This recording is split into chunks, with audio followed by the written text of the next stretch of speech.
Boker Tov. Today's Daf Yomi is Bava Basra Kuf Mem Zayin. Bava Basra 147.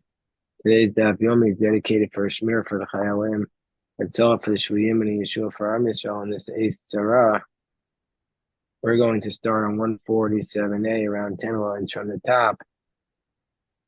The Gemara says, Amar Rabbi Zera, Amarav Minayin L'matana Shlimera She'imin Torah. How do we know that when a Shlimera gives a gift, and it's this the laws of relating to such a gift are biblical? What's a shlimera? A shlimera is a person who is sick, and they're so sick that there's a concern that they're going to die from this illness. So therefore, there were certain laws relating specifically to the gift. And normally a kinyan is required, a formal transaction, but here, even if he just says it, it works. And normally a gift is irreversible, but in this case, the gift is reversible. So these ideas about the shlimera, how do we know that they come from the Torah? So the Gemara is going to give four possibilities on this amud. First is va'avartem es nacho asolabito. It says, and the inheritance will be transferred to his daughter. The word va'avartem could have been is unnecessary, or Rashbam says, or maybe it's from the actual word es, or actually, maybe it's from the fact that it doesn't say unisatem. In any event, we learn from here, there's another way to transfer it, not only to the daughter. And what is that? This is the gift of the shlimera. That's the first source that's from the Torah. Should point out the Tosfos says, actually, it's not really specifically from the Torah. It's not like the Torah of Asua Kashal Torah, because even though Rav Nachman now is going to give a proof that's from the Torah, Rav Nachman himself is going to say it's actually not biblical. So it's a support from the Torah, but it's not actually a biblical law. My second possibility is from Rav Nachman. Rav Nachman in the name of Rabba. Rav Nachman Amar Rabba Baravua Me'achu Nesatem Es Nachvasola Achiv. And the word unisatem is not necessary. You should give the inheritance to his brother. But yesh chonasina charashi, because there's another way to transfer the property. That's through a shlimera gift. Rav Nachman, my time Amar Me'avartem. Why did Rav Nachman give the explanation of Rabbi Zera in the name of Rav from Vavartem? Says no, we need this Vavartem like we learned back on Kuf Testament base. That's how we know a wife inherits. Like we said, Umi Bala did the Rebbe, did Tanya Rebbe Omer Bekun Emer by Nesina Vakan Emer on Havara, but in this case the word Havara is used. Dalyu Elam Chasham Avir Nacham Meshev Shevet. The only way to transfer an inheritance from one tribe to another is a bath. It's through a daughter. Hold no Bala Yorshinosa, because her husband and her son will inherit her. So we see from here that the word Vavartem teaches us the idea that a wife inherits her husband. So Rabbi Zera, my time Omer ben Nesatem. So why does Rabbi Zera, who says that it's from the word Vavartem, why doesn't he learn it out from Nesatem, like Rav Nachman in the name of Rabbah, Baravua? So he says, no, I'll tell you why. Because Orchei Dekrahu, that's just the way the Torah writes. It's not a purpose to darshan it. And that was the third approach. He says, we learn that from here. It says, by Yamim Ha'im, Chol Chizkiyahu Amus. So Chizkiyahu was rebuked by the prophet Isaiah because Chizkiyahu did not want to engage in having children because he was concerned and he had a prophecy that his children were going to turn out bad.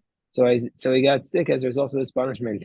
And Isaiah came and rebuked him. That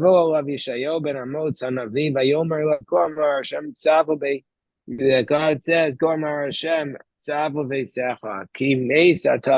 he says, give a order to your household, but he doesn't say right it will, but Sava Ba'alma means to say give a commandment, give a shlimera, and that's sufficient. Just tell them how you want to divide your assets. And Achitophel was originally the advisor of King David, but then he went and he switched to Avshalom, and then after his plans did not work, he went home to his home and he died by his own wounds. So Achitophel, when he saw Avshalom did not listen to his advice, He saddled his donkey. He went to his home.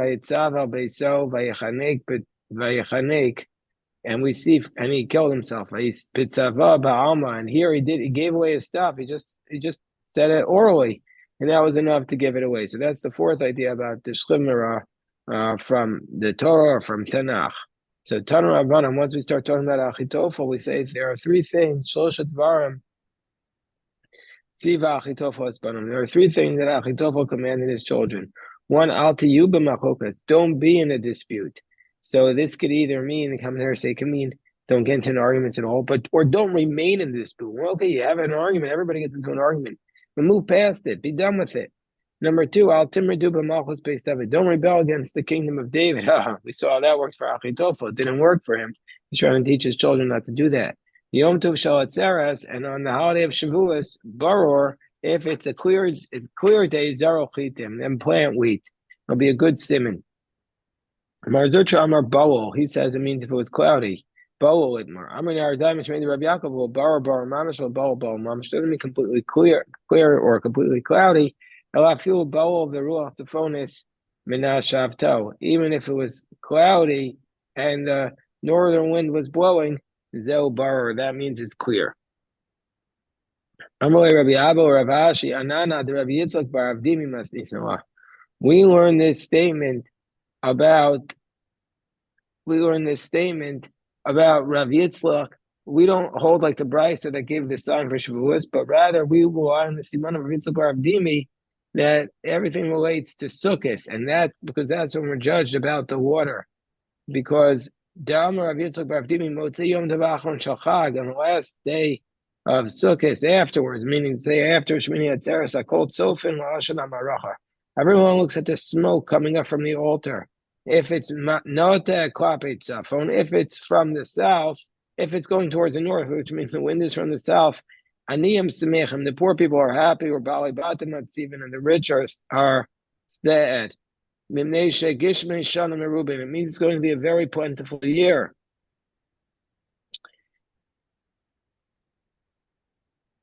Upeiros markivin, and any excess crops will rot, so that'll drive the prices down. Not the klapidorum, if the smoke is going towards the south, that means to say that the wind is coming from the north. Aniyam atzevim, the poor people are sad, and the wealthy ones are happy.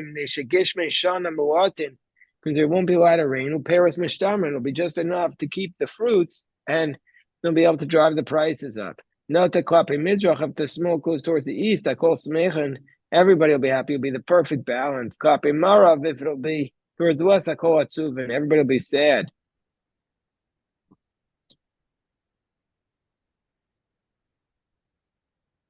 I call it safe, and everybody will be sad. So, Viramini, is this really true? But Mizrachis Olam Yafa, Maravis Olam Kasha. We have the opposite. That if it's an eastern wind, is always good, and a western wind is always bad. The rule of Tzafonis Yafa Lechitim. The northern wind is good for the wheat. Bishash Sheviu Shlish, when the crops had already grown a third. Vikashal is Asim. And it's bad for the olives, and where they already start to blossom. The Ruach Dromis and the southern wind is Gashal Chitim, is bad for the wheat, if it already grew a third. And it's good for the olives, when they start to blossom. The way you remember which wind is good for which, Shochan Mitzafon, that the Shochan and the table in the Mishkan was in the northern part of the Heichal, and that relates to the fact that the bread needs the northern wind. Menorah and the menorah, which needs the olive oil, comes b'darom. So, and Hai Marbi Didei, Hai Marbi Didei, and each one of these things is basically growing its own. Each one, the bread for the wheat is on the table, which is in the north. And northern wind is good for the wheat, and it's so too for the olive oil from the south and the menorah. But anyway, we see from here that there's a fundamental contradiction, because according to the first source, we said that if it is if the wind goes towards the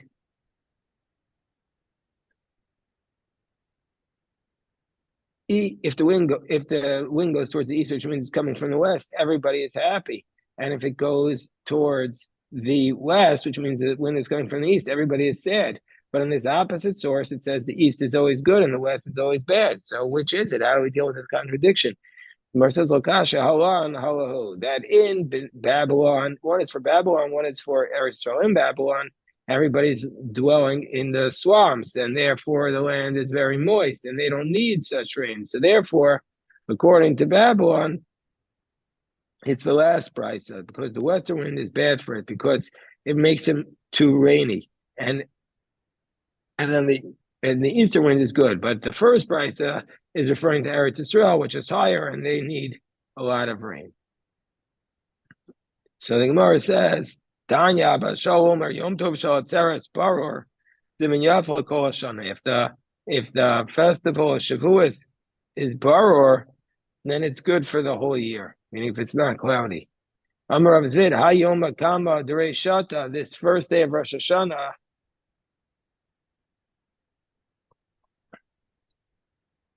if it's very warm, the whole year will be warm. That doesn't mean just if it's good temperature, it means if it's passionate. If we're passionate with our prayers, or if we're cold, kula shata kriya, the whole year will be cold. The minaf kamina. Why do we care about this idea? With filaso shall calling gadol. We're on top of kuf mem zayin on the base because we need to know about the prayer of the Kohen Gadol. The Kohen Gadol used to pray on Yom Kippur that the year will be rainy and hot. And now, so we see he needs to know if it should be rainier or hotter. Or he needs to adjust his prayers. The Tosfos says that he should pray that if it'll be hot, it shouldn't be too hot, and if it'll be cold, it shouldn't be too cold. The Rav Amar of Nachman Matana Shchimner Ramin Rabbanan. So after we saw four sources that it's biblical, Rava says in the name of Rav Nachman.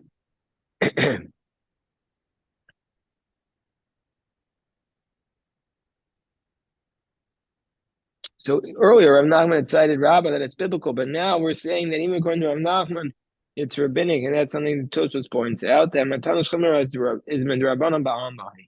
Shema Titar Daito. If we're concerned that if we don't allow him to take his gift and it to be valid just by speaking it, that he'll get even more agitated and he'll get sicker. So the Gemara says, does Rav Nachman really say this? So Rav Nachman taught that even though Shmuel said, if you have a note, if Reuven has a note that Shimon owes him $100, and Reuven decides to sell this note to Levi, so now Levi has a note on Shimon, but then Reuven says, you know what, Shimon, you don't owe me the money, that it's waived, and even an heir could waive it. So, but Shmuel would admit, even though Shmuel admits that you can waive your note, Shmuel would admit that if he gave this note, if Reuben gave the note to Levi as a shlimera gift, not that he sold it to him, and he gave it to him like when he was very sick, that then under those circumstances, he's not going to be able to waive it.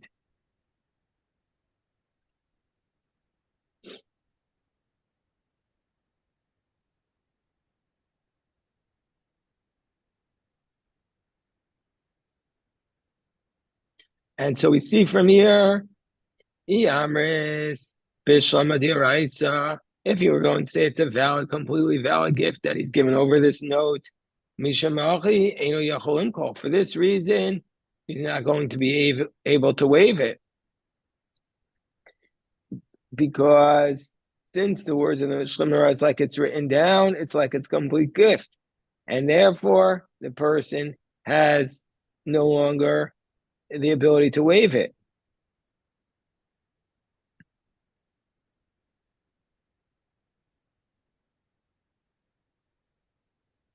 Hold on 1 second.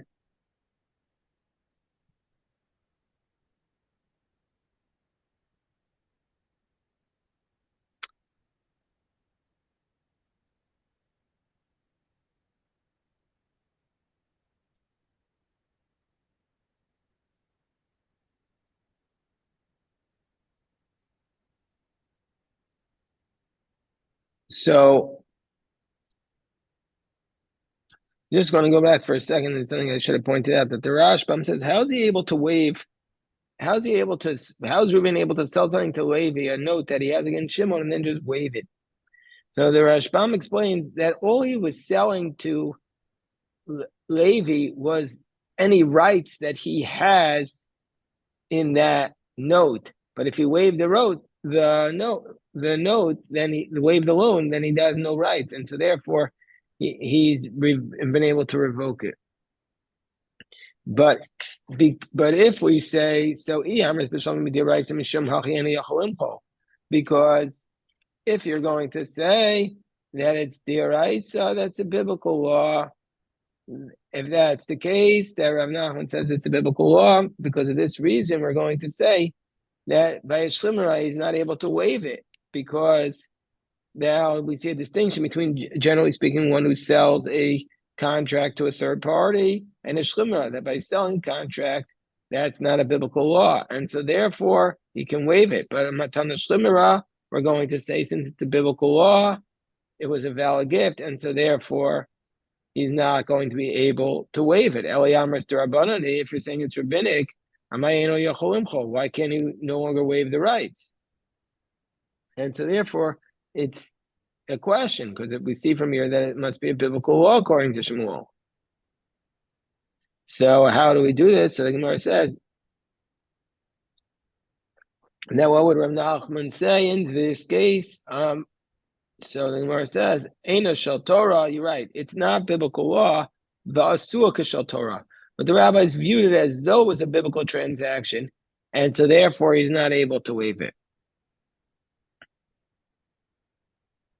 So now the Gemara says, Amar Rav Nachman Shlimar Rasha Amar. Let's say there was a person who was a Shlimar, and he said, Yadur Ploni,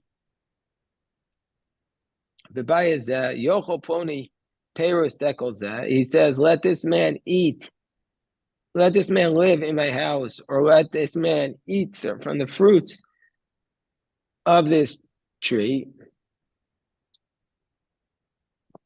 That's not going to be considered sufficient, because you can't actually hand over the rights to live in a house because there's no actual tangible thing there. And so therefore the kinyan won't take place. And also by the fruits of the palm tree, you won't be able to hand them over, since the fruits of the palm tree are not yet in existence, and it's something that's not in existence yet.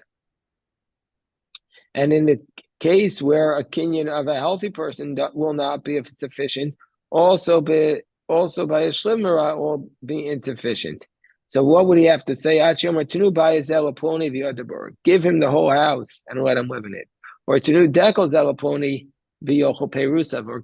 this man the palm tree and let him eat its fruits. Once he gives him the whole palm tree for its fruits, then the kinyan has helped.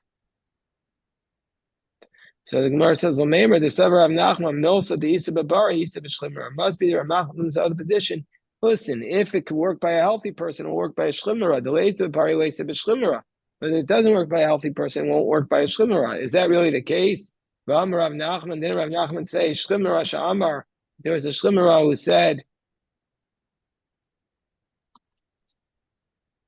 So if there was a Shlimmer who said on top of Kum Mem Chesam at Aleph, Tenu Havasi Liponi, he says, give my money,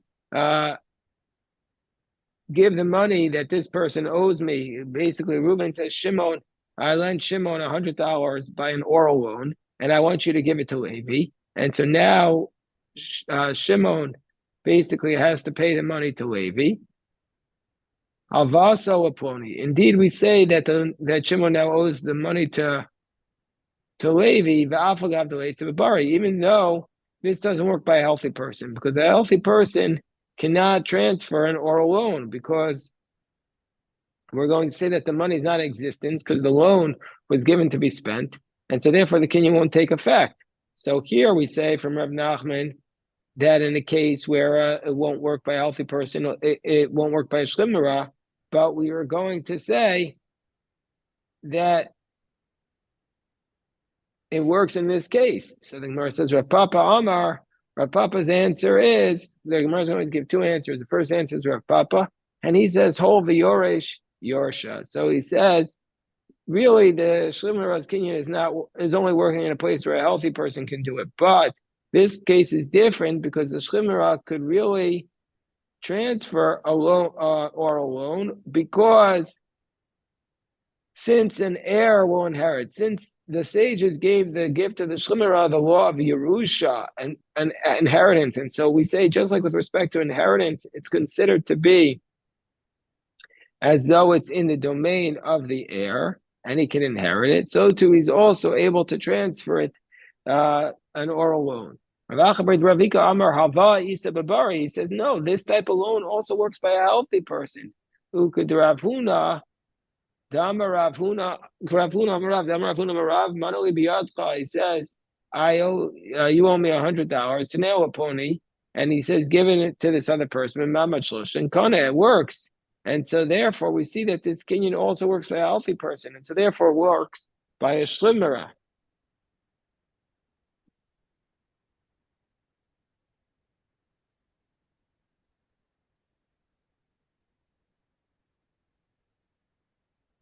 Okay, we'll stop here. This is a beautiful daf. We'll stop here.